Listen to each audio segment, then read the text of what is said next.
শাহবাগে কিন্তু অবস্থান করছেন শিক্ষক, সহকারী শিক্ষক যারা আজকে সকাল থেকে শহীদ মিনারে অবস্থান করছিলেন। সেই শিক্ষকদের যে পদযাত্রাটি ছিল সেই পদযাত্রাটি পুলিশ কিন্তু আটকে দিয়েছে এই শাহবাগ মোড়ে, এবং সেখানে কিন্তু পুলিশ এবং শিক্ষকরা কিন্তু মুখোমুখি অবস্থান করছে, এবং পুলিশ ব্যারিকেড প্রদান করে শিক্ষকদেরকে কিন্তু যে পদযাত্রাটি সেই পদযাত্রাটি আটকে দিয়েছে। সেটা আপনাদেরকে সরাসরি সংযুক্ত করেছি শাহবাগ থেকে, এবং শাহবাগে কিন্তু শিক্ষকদের যে পদযাত্রাটি সেই পদযাত্রাটি এই মুহূর্তে অবস্থান করছে, এবং তারা এখানে বসে পড়েছেন এবং বসে পড়ে তাদের যে দাবিটি রয়েছে বেতন স্কেল 10ম গ্রেডের যে দাবিটি তাদের ছিল সেই 10ম গ্রেডের দাবিতে তারা এই মুহূর্তে অবস্থান করছে শাহবাগে, এবং শাহবাগে তারা তাদের এই দাবিটি আদায় না করে তারা ফিরবেন না বলে বারবার জানাচ্ছিলেন। এবং একটি কথা তারা বলছিলেন, তাদের এই দাবিটি যতক্ষণ না পর্যন্ত আদায় হচ্ছে ততক্ষণ পর্যন্ত তারা এখানে অবস্থান করবেন। এবং তারা আরও একটি বিষয় বলছিলেন, এই বর্তমান দুর্মূল্য বাজারে তাদের যেই জীবন মান আসলে তারা নির্বাহ করতে পারছেন না, এবং যার প্রেক্ষিতে তারা আজকে এখানে অবস্থান করছেন। এবং এই অবস্থানের প্রেক্ষিতে কিন্তু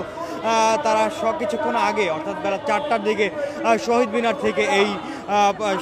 থেকে শাহবাগ অভিমুখে তারা এসেছেন, এবং প্রধান উপদেষ্টার বাসভবন অভিমুখে তাদের যে পদযাত্রাটি রয়েছে সেই পদযাত্রাটি তারা করেছিলেন, এবং পুলিশের বাধার কারণে কিন্তু তারা এখন অবস্থান করছেন এই শাহবাগ, এবং শাহবাগ থানার উল্টো পাশে তাদেরকে পুলিশ আটকে দিয়েছে, এবং পুলিশ তাদেরকে পথরোধ করে কিন্তু এইখানে যার কারণে তারা এখানে বসে পড়েছেন, এবং এখানে তারা বিভিন্ন ধরনের স্লোগান দিচ্ছিলেন, এবং তাদের স্লোগানের মাধ্যমে তারা বলছিলেন বারবার তাদের এই দাবি আদায় না হওয়া পর্যন্ত তারা এখানে অবস্থান করবেন।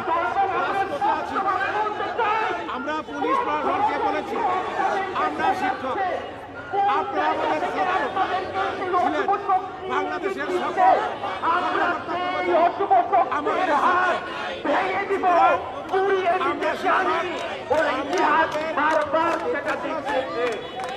বাংলার ইতিহাস, সংগ্রামের ইতিহাস, আমার ভাষা আমরা রক্ত দিয়ে এনেছি, আমাদের স্বাধীনতা। শিক্ষকরা বেশ কিছু দাবি জানিয়েছিলেন। তারা যেমনটি বলছিলেন তাদের টিফিন ভাতা আসলে মাসিক 200 টাকা রয়েছে, এবং একটি বর্তমান এই বাজারে যেটি আসলে খুবই নগণ্য এবং প্রহসনমূলক তারা বলছিলেন। এবং আরও একটি বিষয় বলছিলেন যে আসলে 200 টাকাকে দৈনিক যদি আসলে ভাগ করা হয় সেক্ষেত্রে তো সেটি আসলে হয় 6 টাকার মতো, এবং 6 টাকা আসলে দৈনিক টিফিন ভাতা আসলে কিভাবে হতে পারে সেই বিষয়টি নিয়ে তারা বারবার বলছিলেন। তারা বিভিন্ন রকম কথা বলছে। তারা আরও বলছিলেন যে আসলে একটা কর্মচারীর মতো, তৃতীয় শ্রেণীর কর্মচারীর মতো তারা জীবনযাপন করছেন, কিন্তু যেখানে শিক্ষক হয়েও তারা আসলে ভালো একটি জীবনযাপন করতে চান। আমরা কথা বলার চেষ্টা করবো একজন শিক্ষকের সাথে।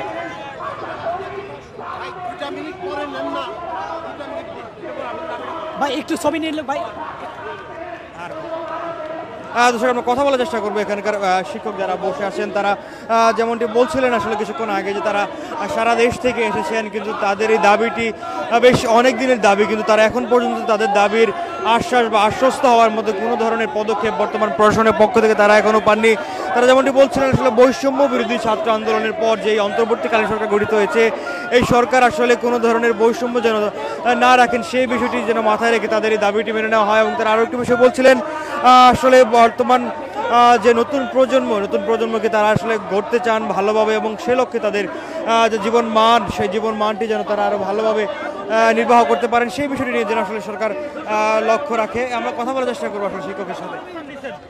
আমরা এখানে অবস্থান নিয়েছি সকাল থেকে শান্তিপূর্ণ অবস্থান, সকাল থেকে যে আপনারা ছিলেন সরকারের পক্ষ থেকে বুঝতে পারিনি, সরি। সকাল থেকে যে শহীদ মিনারে ছিলেন সরকারের পক্ষ থেকে বা উপদেষ্টাদের পক্ষ থেকে কেউ কোনো কিছু আওয়াজ দিয়েছিল কি? না না না, দেখুন প্রিয় সাংবাদিক ভাই, আপনারা তো জানেন যে আমরা 2021 সাল থেকে সহকারী শিক্ষকদের 10ম গ্রেডের দাবির জন্য বিভিন্ন কর্মসূচি পালন করে আছি। এখন সর্বশেষ আমরা আজকে এই 24শে জানুয়ারি শহীদ মিনারে পাদদেশে অবস্থান করে সেখান থেকে আমরা আলোচনা পর্ব শেষ করে আমরা প্রধান উপদেষ্টা বাসভবন বরাবর পদচারণা করছি। আমাদের মূল দাবিটা দীর্ঘদিনের। দেখুন সরকার প্রায় বলেন যে প্রাথমিক শিক্ষক সংকট দেখা দিচ্ছেন, মেধাবী শিক্ষকরা থাকছেন না। এর মূল কারণ শিক্ষকদের উপযুক্ত বেতন ভাতা দেওয়া হয় না, শিক্ষকরা সামাজিক মর্যাদা পাচ্ছে না, তাদের সামাজিক নিশ্চয়তা নাই, সমাজে স্টেবল জীবনযাপন করাতে তারা পারছে না, তাদের ছেলেমেয়েদের স্বাভাবিক জীবনযাপন করতে পারছেন না। আমরা যে সরকার বারবারই বলেন মানসম্মত শিক্ষাতে বাস্তবায়নের জন্য সরকার বদ্ধপরিকর, জাতিসংঘের SDG যে 4 নম্বর লক্ষ্য মানসম্মত শিক্ষা বাস্তবায়নের সরকার প্রায় কথা বলে থাকেন, সরকার নানামুখী বাজেট প্রণয়ন করে থাকেন, কিন্তু আমরা সাদেশের শিক্ষক প্রতিনিধি এবং শিক্ষার যে মূল কারিগর তাদের পক্ষ থেকে বলতে চাচ্ছি মানসম্মত শিক্ষার মূল কারিগর যেহেতু শিক্ষক, তাদের হাত ধরেই এই শিক্ষার বাস্তবায়ন করতে হবে। তাদের হাত ধরেই দেশের শিক্ষা ব্যবস্থা এমন পরিবর্তন করা সম্ভব। সরকার 2061 সালের ভিতরে বাংলাদেশ যে একটা সুখী সমৃদ্ধময় উন্নত দেশের স্বপ্ন দেখছে, সেই স্বপ্ন বাস্তবায়নের জন্য শিক্ষকদের উন্নত জীবন দর্শনের কোনো বিকল্প নেই। আর সেই লক্ষ্যে সরকারের উচিত শুধু প্রাথমিক শিক্ষক না, সারা দেশের শিক্ষকদেরকে নিয়ে ভাবা, তাদেরকে সামাজিক স্থিতিশীল জীবনযাপনের নিশ্চয়তা দেওয়া, তাদেরকে ন্যূনতম 10ম গ্রেড দেওয়া। ধন্যবাদ সকলকে। কথা বলতে চাই আপনাদের সাথে, আপনারা এখানে কেন বসছেন? আমরা এখান থেকে যমুনার অভিমুখে প্রধান উপদেষ্টার কার্যালয় উপদিকে যাচ্ছি, কিন্তু এখানে পুলিশ ভাইয়েরা আমাদের শাহবাগ মোড়ে ব্যারিকেড দিয়েছে, আমাদের সামনে যেতে দেয় নাই। কিন্তু আসলে আমাদের শান্তিপূর্ণভাবে প্রধান উপদেষ্টা বরাবর আমরা একটি স্মারকলিপি দেব, যেন আমরা 10ম গ্রেড আমাদের বাস্তবায়ন হয়। এখানে আমাদের একটি আশ্বস্ত করা হয়েছে সহকারী প্রধান। আসলে একটা প্রতিষ্ঠানে 2 জন প্রধান কখনো থাকতে পারে না, অতএব আমরা প্রধান শিক্ষকই থাক, আমরা সহকারী শিক্ষকদের 10ম গ্রেড চাই। আমরা কোনো সহকারী প্রধান শিক্ষক চাই না, দাবি আমাদের একটাই, প্রধান উপদেষ্টা। যেমনটি শুনছিলাম, আসলে শিক্ষকরা যেমনটি বলছিলেন যে তারা আসলে বর্তমান এই বাজারে তাদের জীবনটি স্বাভাবিকভাবে নির্বাহ করার জন্য তাদের দাবি এবং বেতনের স্কেল 10ম গ্রেড করতে চান। এবং আরও একটু তারা বলছিলেন যেন তাদের শুধু টাকার বিষয়টি তারা নয়, তাদের সম্মানের বিষয়। কারণ তারা যেমনটি বলছিলেন, তারা 13তম গ্রেডে চাকরি করতেন সহকারী শিক্ষকরা, এবং সেই 13তম গ্রেড আসলে বর্তমান কাঠামোতে সেটি 3য় শ্রেণীর একজন কর্মচারীর সমান, যেটি তারা আসলে খুবই অসম্মানিত বোধ করেন। এবং সেই লক্ষ্যে তারা বলছিলেন তাদের আসলে যেই শ্রেণী বৈষম্যটি রয়েছে, এই শ্রেণী বৈষম্যটি দূর করে তাদেরকে যেন পদমর্যাদায় 10ম গ্রেডে উন্নতি করা হয়। এবং আরও একটু তারা বলছিলেন যে তারা প্রধান উপদেষ্টার সাথে তারা সাক্ষাৎ করতে চান এবং তাদের যে দাবিটি জানাতে চান, কিন্তু পুলিশের বাধার কারণে কিন্তু তারা তাদের এই দাবিটি নিয়ে কিন্তু শাহবাগে অবস্থান করছেন এবং তারা বিভিন্ন ধরনের প্লেকার্ড ব্যবহার করছেন। যেমনটি তারা বলছেন দফা 1 দাবি 1 সহক শিক্ষক 10ম গ্রেড, তারা এই দাবিটি তারা বলে আসছিলেন।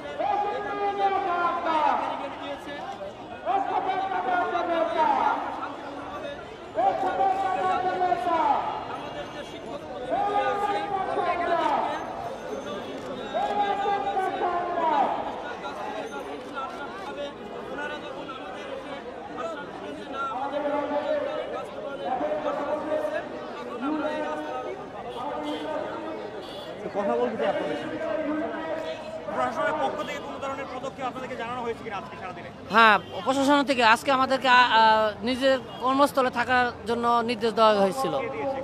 এটা দিয়েছে জেলা প্রাথমিক শিক্ষা অফিসার প্রতি জেলায় কিংবা উপজেলায়, কিন্তু আমরা তাদের কথা শুনি নেই। কারণ আমাদের নিজেদের ন্যায্য দাবি আদায়ের জন্য আমাদের রাজপথে নামতে ওনারাই বাধ্য করছে। 15 বছর ধরে আমাদের দাবি দিয়ে কথা দিয়ে আসতেছে আমাদের 10ম গ্রেড হবে, আমাদের 3য় শ্রেণীর নাগরিক বানাবে না, কিন্তু কেউ আমাদের কথা রাখে নাই। ইভেন প্রধান উপদেষ্টার দৃষ্টি আকর্ষণ পর্যন্ত আমরা করতে পারি না। আজকে তাই আমরা রাজপথে বসে আছি প্রধান উপদেষ্টার দৃষ্টি আকর্ষণের জন্য, যা আপনারা দেখতে পাচ্ছেন।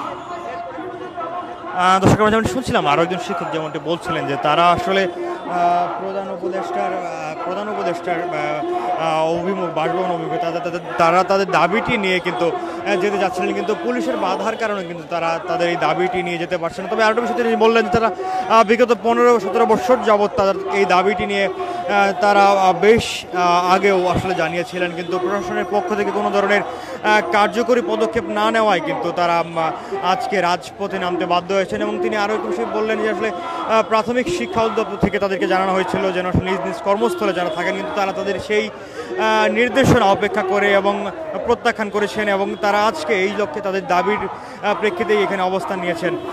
এবং তারা আরেকটা বিষয় বলছিলেন তাদের এই দাবি যতক্ষণ না পর্যন্ত মানা হবে ততক্ষণ পর্যন্ত তারা এখানে অবস্থান করবেন।